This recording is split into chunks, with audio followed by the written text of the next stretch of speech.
السلام عليكم ورحمة الله وبركاته. لو لسه ما عملتيش غدا لحد دلوقتي أو محتارة تعملي أكلة اقتصادية ولذيذة لولادك في نفس الوقت، هنعمل برام النهاردة لسان عصفور بالكبد والقوانص.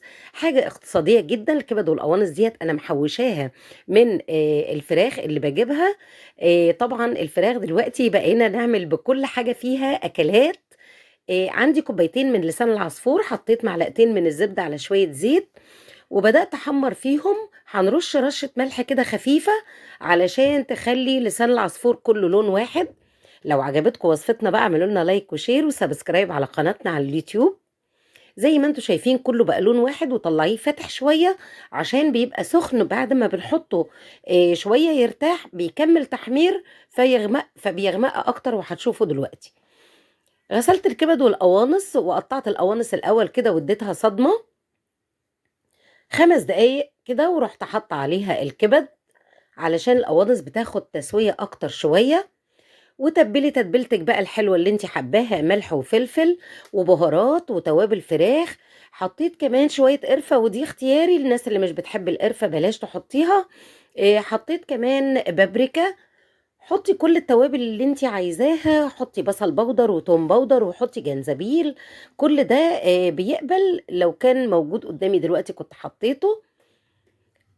زي ما انتم شايفين كده مقطعة بصلاية متخرطة خرط واضحة كده علشان تدي طعم في الوصفة بتاعتنا. وحطيت كمان معلقة من التوم الخلطة. لو عندك ما عندكيش خلاص.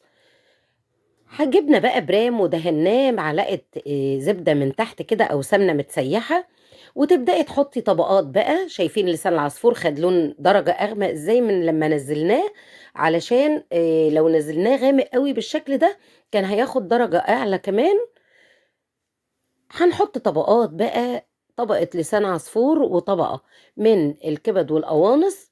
عندك بقى شوية شوربة، ما عندكيش مية مغلية عليها مكعب مرق الدجاج، وتبليها برضو زي ما انت عاوزة.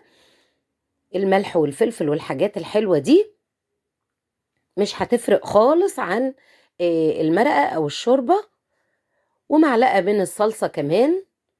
وتقطعي طماطم بقى وتحطيها على الوش كده عشان الوش يبقى شكله جميل. قفلي بقى البرام بتاعك او الطاجن بتاعك. ممكن تعمليها في بايركس وممكن تعمليها في صينية عادية خالص. قفلي بقى وحطيها في الفرن لمدة التسوية بتاعتها. وخلي بالك منها وتهدي الفرن من تحت علشان ما يلزقش في البرام من تحت او في الصينية بتاعتك من تحت، وتضيعي نص الأكلة في البرام. اغرفي بقى كده وكلوها وهي سخنة. اعملي جنبها شوية سلطة، اعملي شوية بطاطس محمرة.